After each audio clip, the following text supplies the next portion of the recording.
नमस्कार दोस्तों, आपका स्वागत। आज की इस वीडियो में हम भारत की नदियों को कवर करेंगे। तो ये टॉपिक थोड़ा लंबा है, इसीलिए हम इसे 3 पार्ट्स में कवर करेंगे। तो वीडियो को शुरू करने से पहले मैं आपको इसका स्ट्रक्चर बता देता हूँ कि हम इसे कैसे कवर करेंगे। तो जो भारत की नदियाँ हैं, इन्हें 2 भाग में बांटा गया है। एक है हिमालयी नदियाँ, दूसरा है प्रायद्वीपीय नदियाँ। जो हिमालयी नदियाँ हैं, इन्हें आगे 3 भागों में बांटा गया है: सिंधु नदी तंत्र, ब्रह्मपुत्र नदी तंत्र और गंगा नदी तंत्र। तो पूरे उत्तर भारत से लेकर पूर्वोत्तर भारत तक, यानी कि नॉर्थ से लेकर नॉर्थ ईस्ट तक इन नदियों का विस्तार है, हिमालयी नदियों का। तो आज के इस वीडियो में हम सिंधु नदी तंत्र और ब्रह्मपुत्र नदी तंत्र इसे कवर करेंगे। इसे नेक्स्ट पार्ट में जो गंगा नदी तंत्र है उसे कवर करेंगे, क्योंकि ये थोड़ा बड़ा टॉपिक है। गंगा नदी तंत्र तो सेकंड पार्ट में कवर करेंगे। और लास्ट वीडियो में हम जो प्रायद्वीपीय नदियां हैं, यानी कि जो मध्य भारत और दक्षिण भारत की नदियां हैं, उन्हें कवर करेंगे। तो ये वीडियो 3 पार्ट्स में आएगी, मतलब कि भारत की नदियां हम 3 पार्ट्स में कवर करेंगे। तो आज के इस वीडियो में हम सिंधु नदी तंत्र और ब्रह्मपुत्र नदी तंत्र को कवर करेंगे। तो चलिए बिना देरी किए हुए वीडियो को शुरू करते हैं। और सबसे पहले देखते हैं सिंधु नदी तंत्र। तो सिंधु नदी तंत्र में, जैसा कि नाम से ही क्लियर है, मुख्य नदी होगी सिंधु नदी और बाकी की नदियां इसकी सहायक नदियां होंगी। तो सबसे पहले देखते हैं सिंधु नदी। सिंधु नदी 3 देशों में होकर बहती है। कौन कौन से? चीन, भारत और पाकिस्तान। तो सिंधु नदी चीन के तिब्बत में मानसरोवर झील से निकलती है। तो ये चीन के तिब्बत में मानसरोवर झील से निकलती है और उसके बाद भारत के लद्दाख में एंटर करती है। तो फिर भारत के लद्दाख से होते हुए ये पाकिस्तान में जाती है और पाकिस्तान से गुजरते हुए अरब सागर में गिर जाती है। तो इसका उद्गम स्थल कहाँ हुआ? उद्गम स्थल क्या होता है? जहां से नदी की शुरुआत होती है। और मुहाना क्या होता है? जहां पर नदी खत्म होती है। तो सबसे पहले देखते हैं उद्गम स्थल। तो उद्गम स्थल है तिब्बत में मानसरोवर झील। याद रखिएगा, मानसरोवर झील से ये निकलती है। और मुहाना क्या है? कहां पर जाकर गिरती है? तो अरब सागर में। तो ये दोनों याद रखिएगा। तो उसके बाद है कि सिंधु नदी तंत्र में 2 नदियां तिब्बत से आती हैं। तो ये भी इंपॉर्टेंट है, क्योंकि जो बाकी नदियां हैं सिंधु नदी तंत्र की, वो भारत से निकलती हैं। पर 2 नदियां हैं जो भारत से बाहर चीन के तिब्बत से निकलती है। कौन कौन सी? एक तो खुद सिंधु नदी, ये भी मानसरोवर झील से निकल रही है, और दूसरी सतलुज नदी। तो ये भी देखिए, ये भी सा से शुरू हो रही है और ये भी सा से शुरू हो रहा है। मतलब कि सतलुज और सिंधु दोनों की शुरुआत सा से ही हो रही है। और एक है पहली नदी, मतलब कि सिंधु नदी तंत्र के सबसे ऊपरी नदी, और एक है सबसे लास्ट वाली नदी। ये दोनों नदियां भारत के बाहर मानसरोवर झील से निकलती हैं और बाकी की नदियां भारत से ही निकलती हैं। तो सिंधु नदी के दाएं तट पर भारत का लेह शहर स्थित है। कई बार ये क्वेश्चन पूछा जाता है कि किस नदी के तट पर कौन सा शहर स्थित है। तो जो लेह शहर स्थित है, ये सिंधु नदी के दाएं तट पर स्थित है। याद रखिएगा। अब हमने सिंधु नदी के बारे में पढ़ लिया। एक बार हम इसकी सहायक नदियां मैप में देख लेते हैं, उसके बाद डिटेल में पढ़ेंगे। तो सबसे पहले देखते हैं झेलम नदी। तो सिंधु नदी यह सबसे ऊपर, उसके बाद इसकी सहायक नदी है झेलम नदी। तो झेलम नदी के बाद है चिनाब नदी। यही इसका सही क्रम है, याद रखिएगा। सबसे ऊपर है झेलम, उसके बाद है चिनाब, और उसके बाद है रावी नदी, उसके बाद है व्यास नदी, और सबसे लास्ट में है सतलुज नदी। सिंधु नदी तंत्र की शुरुआत सा से ही हो रही है, सिंधु से, और खत्म भी सा पर ही हो रही है, यानी कि सतलुज पर। सा से शुरू होकर सा पर ही खत्म हो रही है। तो सही क्रम क्या है? सबसे ऊपर है झेलम, फिर चिनाब, फिर रावी, व्यास और सतलुज। चिनाब नदी सिंधु नदी की सबसे बड़ी सहायक नदी है। कई बार ये क्वेश्चन एग्जाम में पूछा गया है कि चिनाब नदी सबसे बड़ी सहायक नदी है किसकी? सिंधु नदी की। तो ये सहायक नदियों में सबसे बड़ी बहन है, बाकी की इसकी छोटी बहनें हैं। तो बड़ी बहन का क्या काम होता है कि छोटी बहनों की उंगली पकड़कर उनको रास्ता दिखाना। तो यही काम इसका है।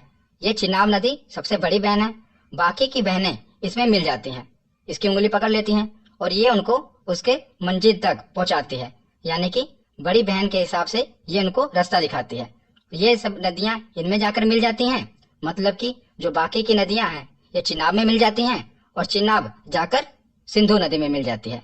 इस प्रकार जो पांचों की पांचों नदियां हैं ये सिंधु नदी में मिल जाती है। आशा करता हूं आपको ये याद रहेगा। तो अब आगे देखते हैं। जैसा कि आप मैप में देख रहे हैं, ये जितनी भी नदियां हैं ये भारत होते हुए पाकिस्तान जा रही हैं।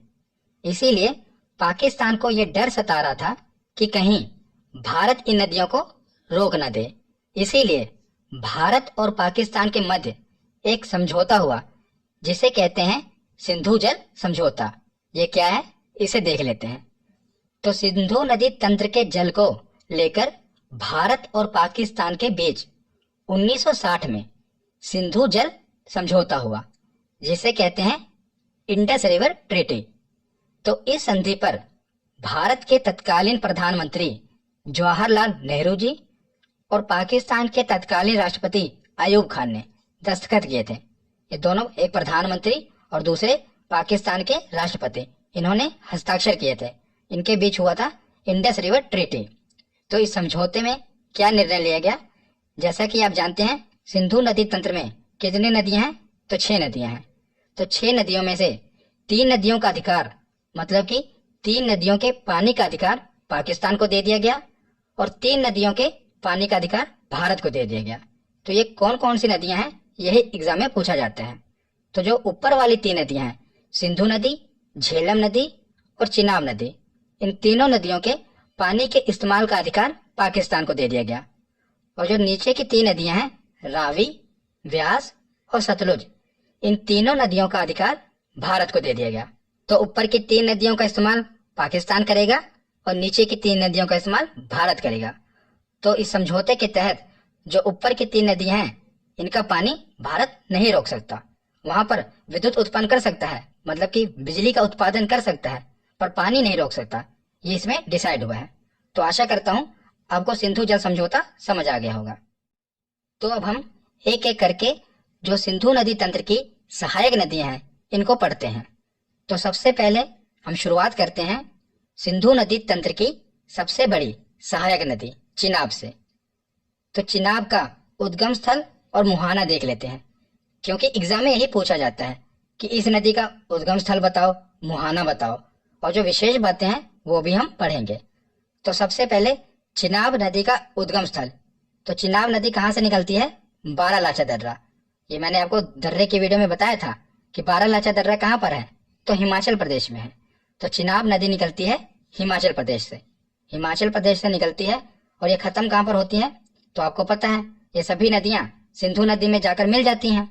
तो ये सिंधु नदी में जाकर मिल जाती है। तो उसके बाद सिंधु नदी अरब सागर में गिर जाती है। तो याद रखिएगा ये बारालाचा दर्रा से निकलती है। और हिमाचल प्रदेश में चिनाब नदी को चंद्रभागा नदी के नाम से भी जानते हैं। तो इसे चंद्रभागा नदी क्यों कहते हैं? हिमाचल प्रदेश में 2 नदियां हैं, एक है चंद्र और दूसरी है भागा। तो ये दोनों नदियां जहां पर आकर मिलती हैं वहीं से चिनाब नदी शुरू होती है। तो इसीलिए इसे चंद्रभागा नदी कहते हैं, क्योंकि चिनाब नदी चंद्र और भागा दोनों से मिलकर बनी है, इसीलिए इसे चंद्रभागा नदी भी कहते हैं। और ये जब एग्जाम में पूछा जाए इसका हिंट याद रखना, ये दोनों चा से शुरू हो रही हैं। जितनी भी सिंधु नदी की सहायक नदियां हैं इसी में से सिर्फ एक चिनाब नदी है जिसकी शुरुआत चा से होती है और चंद्रभागा नदी की शुरुआत भी चा से होती है। तो ये एक हिंट है जिसे आप क्लिक करके याद रख पाएंगे कि चंद्रभागा नदी और चिनाब नदी दोनों एक ही हैं। तो उसके बाद देखते हैं कि चिनाब सिंधु नदी की सबसे बड़ी सहायक नदी है।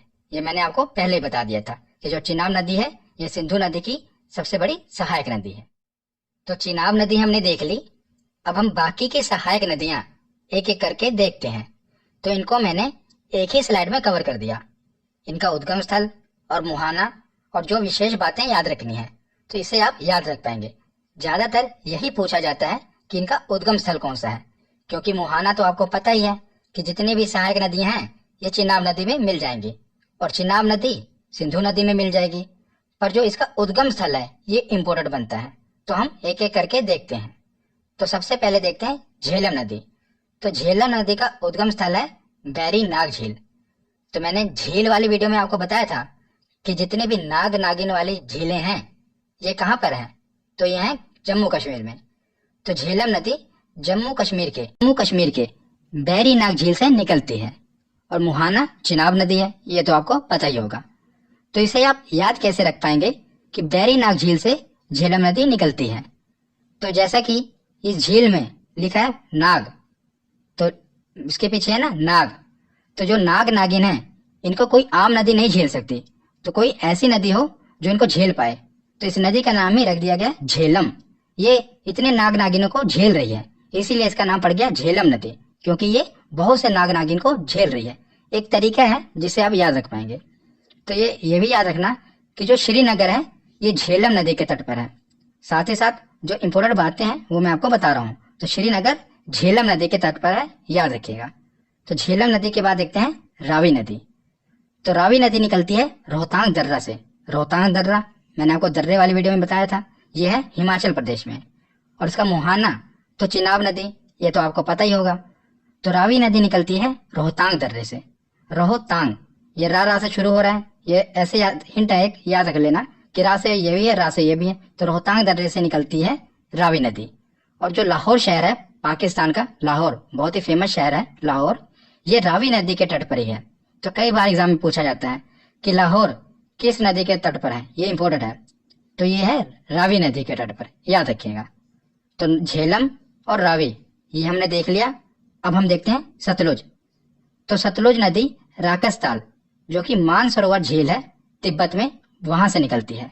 तो मैंने आपको शुरुआत में बताया था कि दो नदियां हैं, एक तो सिंधु नदी और एक है सतलुज नदी। दोनों साथ से शुरुआत हो रही है, एक है पहली और एक है आखिरी। ये दोनों भारत के बाहर मानसरोवर झील से निकलती हैं। इसी प्रकार जो सतलुज नदी है वो कहाँ से निकल रही है, मानसरोवर झील के राकसताल से, याद रखिएगा। तो जो भाखड़ा बांध है ये सतलुज नदी पर है।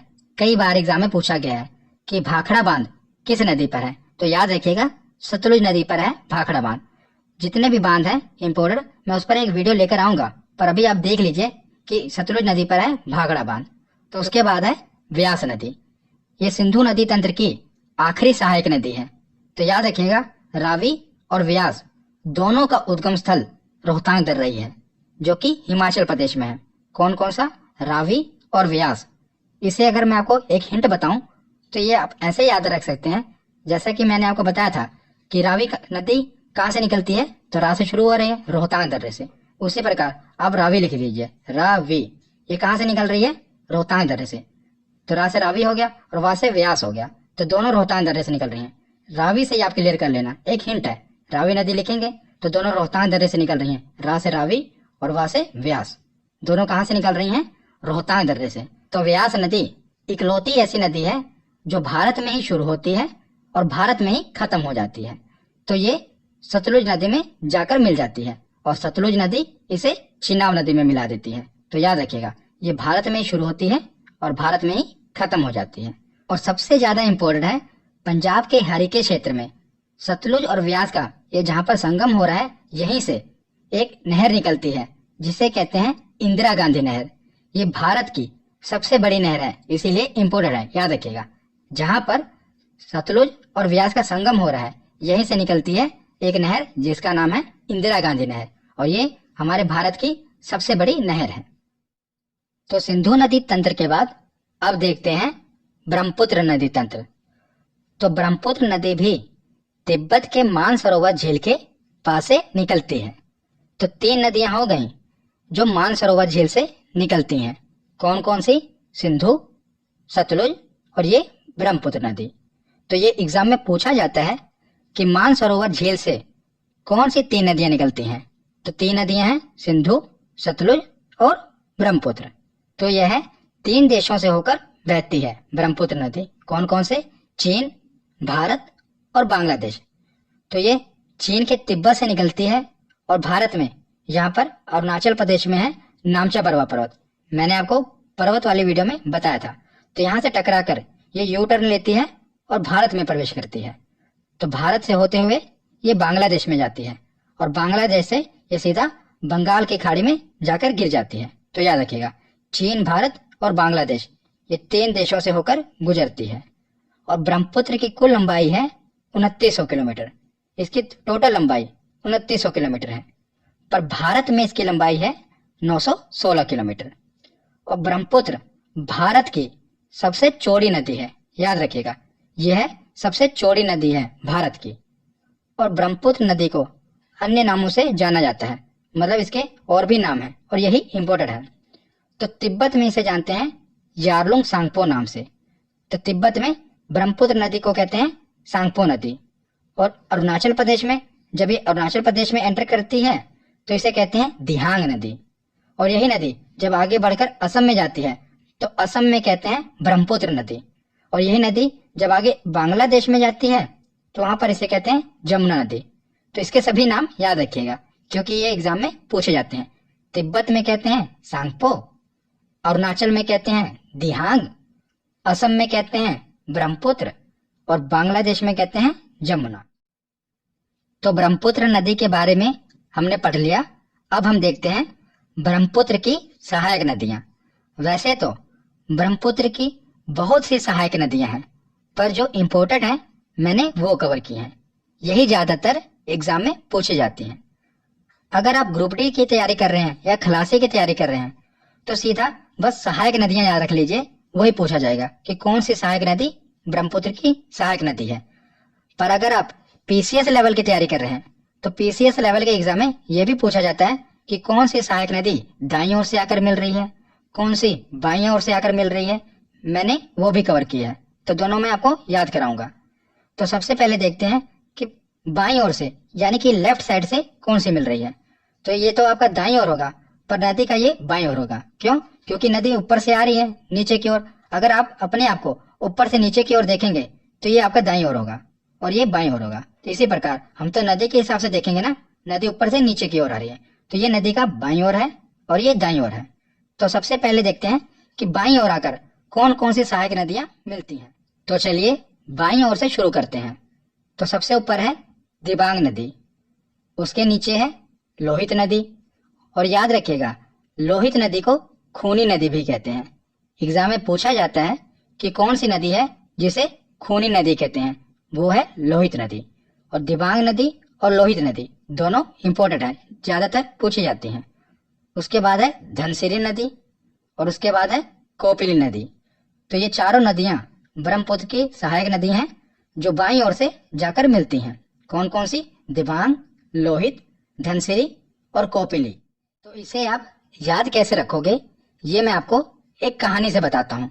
क्योंकि अगर आपको बाईं ओर वाली सहायक नदियां पता होंगी तो जो बाकी बची वो दाईं ओर से आएंगी। तो हम बाईं ओर वाली याद रखते हैं। तो चार नदियां हैं दिबांग, लोहित, धनसिरी और कोपिली नदी। तो कहानी क्या है कि जो ब्रह्मपुत्र नदी है ये भारत की सबसे चौड़ी नदी है। इसमें तैरना आसान नहीं है क्योंकि जो इसका प्रवाह है वो काफी तेज होता है और काफी चौड़ी नदी है। तो अगर किसी आदमी को जिसको स्विमिंग ना आती हो उसे इस नदी के पास ले जाया जाए और तैरने को कहा जाए तो उसका दिल जोर से धक धक करने लगेगा। वो डर जाएगा कि भाई मैं कैसे तैर पाऊंगा, इसमें तो बड़े बड़े जो स्विमर हैं वो भी तैर नहीं पाएंगे। तो याद रखिएगा उसका दिल धक धक करने लगेगा। उसी से हम याद रखेंगे। देखिए यह है दिबांग नदी और यह है लोहित, दोनों की शुरुआत हो रही है दिल। तो हो गया दिल, ये धनसिरी ध और आगे है कोपिली क। तो दिल धक, दिल धक से आप याद रखेंगे।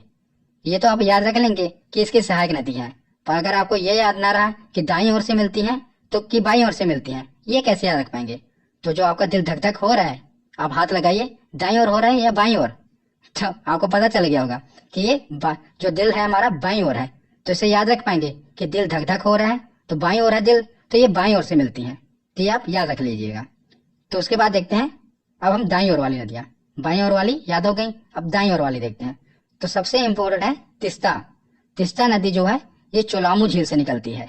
झील वाली वीडियो में मैंने आपको बताया था कि जो चोलामू झील है ये भारत की सबसे ऊंची झील है, सिक्किम में है। तो वहीं से निकलती है तिस्ता नदी और वहां से आकर ये मिल जाती है ब्रह्मपुत्र नदी में। उसके बाद है संकोश नदी और उसके बाद है मानस नदी और उसके बाद है सुबनसिरी नदी। तो ये चार नदियां हैं, ये मिलती हैं दाईं ओर से और ये हैं चार नदियां, ये मिलती हैं बाईं ओर से। तो बाईं ओर वाली तो आपको याद रहेंगी ना कि दिल धक धक करने लगता है। अगर कोई आदमी ब्रह्मपुत्र में तैरने को कह दे तो दिल धक से याद रखेंगे और दिल धक धक, हमारा दिल कहाँ पर है, तो बाईं ओर है, तो ये बाईं ओर से मिलती हैं। तो उसके बाद लास्ट में देखते हैं कि दुनिया का सबसे बड़ा नदी द्वीप माजुली, जो कि ब्रह्मपुत्र नदी में ही है और ये असम में है। जो जहां से असम में ब्रह्मपुत्र नदी गुजरती है ना, वहीं पर सबसे बड़ा नदी द्वीप है माजुली। ये दुनिया का सबसे बड़ा नदी द्वीप है में ही है और ये असम में है। जो जहां से असम में ब्रह्मपुत्र नदी गुजरती है ना, वहीं पर सबसे बड़ा नदी द्वीप है माजुली। ये दुनिया का सबसे बड़ा नदी द्वीप है और असम ने तो इसे द्वीप जिला भी घोषित कर दिया है। इसको एक जिला घोषित कर दिया है माजुली के। याद रखिएगा, इतना बड़ा ये द्वीप है माजुली द्वीप, ये ब्रह्मपुत्र नदी पर है। तो यहाँ पर हमारा थ्योरी सेक्शन कंप्लीट होता है। अब हम देखते हैं कि हमारे प्रीवियस ईयर के क्वेश्चन कितने सही होते हैं। तो चलिए प्रीवियस ईयर के क्वेश्चन लगाते हैं। तो चलिए प्रीवियस ईयर क्वेश्चन देखते हैं कि हमारे कितने क्वेश्चन सही होते हैं। सबसे पहला प्रश्न है कि सिंधु नदी का उद्गम स्थल कौन सा है। तो बताइए कि सिंधु नदी का उद्गम स्थल कौन सा है। तो ये कहां से निकलती है, मानसरोवर झील से। इसका ऑप्शन होगा ए। अगला प्रश्न है कि तिब्बत के मानसरोवर झील से कौन सी नदी निकलती है। तो तिब्बत के मानसरोवर झील से 3 नदियां निकलती हैं। कौन कौन सी, सिंधु, सतलुज और ब्रह्मपुत्र। तो इसका सही ऑप्शन होगा ऑप्शन डी। तीनों नदियां तिब्बत के मानसरोवर झील से निकलती हैं। अगला प्रश्न है कि सिंधु नदी जल समझौते के अनुसार कौन सी नदी पाकिस्तान द्वारा शासित नहीं है। मतलब कि किस नदी का इस्तेमाल, किस नदी का अधिकार पाकिस्तान को नहीं है। तो 3 नदियां थी ऊपर वाली, कौन कौन सी थी, सिंधु, झेलम और चिनाब। ये 3 नदियां हैं पाकिस्तान के अधिकार में। तो बची कौन, रावी। इस पर पाकिस्तान का शासन नहीं है, तो याद रखिएगा कौन सी, रावी नदी। अगला प्रश्न देखते हैं कि सिंधु नदी की सबसे बड़ी सहायक नदी कौन सी है। तो कौन सी है सबसे बड़ी सहायक नदी, तो ये है चिनाब नदी। यही है ना सबसे बड़ी बहन, चिनाब नदी। यही सिंधु नदी की सबसे बड़ी सहायक नदी है। अगला प्रश्न है कि मानस नदी किस नदी की सहायक नदी है। तो बताइए मानस नदी किस नदी की सहायक नदी है। तो यह है ब्रह्मपुत्र नदी की सहायक नदी। और बताइए दाईं ओर से मिलती है ये बाईं ओर से। तो दिल धक, दिल धक में तो ये आ नहीं रहा ना, दिल धक तो बचा है ये, तो ये राइट साइड से मिलेगी, मतलब कि दाईं ओर से। तो याद रखिएगा। अगला प्रश्न है कि भारत में सांगपो नदी को किस नाम से जाना जाता है। तो सांगपो नदी को किस नाम से जानते हैं, तो ब्रह्मपुत्र नदी के नाम से जानते हैं भारत में। सांगपो नदी को, मतलब कि ब्रह्मपुत्र नदी को तिब्बत में कहते हैं सांगपो नदी, और भारत में अरुणाचल प्रदेश में कहते हैं दिहांग, और असम में कहते हैं ब्रह्मपुत्र। तो अगला प्रश्न है रावी नदी का उद्गम स्थल कौन सा है। तो बताइए रावी नदी कहाँ से निकलती है। तो मैंने आपको बताया था दोनों की शुरुआत हो रही है रारा से। तो इसका सही ऑप्शन होगा ऑप्शन ए, रोहतांग दर्रा। रोहतांग दर्रे से निकलती है रावी नदी। अगला प्रश्न है कि अरुणाचल प्रदेश में प्रवेश करने के बाद ब्रह्मपुत्र नदी को किस नाम से जाना जाता है। तो जब ये अरुणाचल प्रदेश में प्रवेश करती है ब्रह्मपुत्र नदी, तो इसे किस नाम से जानते हैं। तो इसे कहते हैं दिहांग नदी। अरुणाचल प्रदेश में प्रवेश करती है तो दिहांग कहते हैं, जब असम में जाती तो इसे ब्रह्मपुत्र कहते हैं, याद रखिएगा।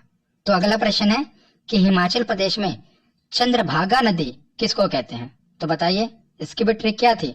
तो चा से शुरुआत हो रही है, चा से इसकी भी शुरुआत हो रही है, तो चंद्रभागा नदी को ही चिनाब नदी कहते हैं। चिनाब नदी को चंद्रभागा नदी क्यों कहते हैं, क्योंकि ये चंद्रा और भागा नदी से मिलकर बनी है, इसीलिए इसे चंद्रभागा नदी कहते हैं। अगला प्रश्न है कि भारत की सबसे चौड़ी नदी कौन सी है। तो बताइए कौन सी है चौड़ी नदी। तो ये है ब्रह्मपुत्र नदी। अगला प्रश्न है कि दुनिया का सबसे बड़ा नदी द्वीप माजुली किस नदी पर है। तो माजुली नदी द्वीप है ब्रह्मपुत्र नदी में। कहाँ पर, असम में। और आज की वीडियो का आखिरी प्रश्न है कि लाहौर किस नदी के तट पर है। तो लाहौर किस नदी के तट पर है। तो यह है रावी नदी। मैंने आपको कहा था ये इंपॉर्टेंट है, याद रखिएगा कि लाहौर किस नदी के तट पर है, तो रावी नदी के तट पर। तो यहाँ पर हमारा सिंधु नदी तंत्र और ब्रह्मपुत्र नदी तंत्र दोनों खत्म हो गया। हमने प्रीवियस ईयर क्वेश्चन भी देख लिए। इससे अगली वीडियो में हम देखेंगे गंगा नदी तंत्र। तो आशा करता हूँ आपको ये वीडियो समझ में आई होगी। कैसी लगी ये वीडियो कमेंट सेक्शन में जरूर बताना। धन्यवाद।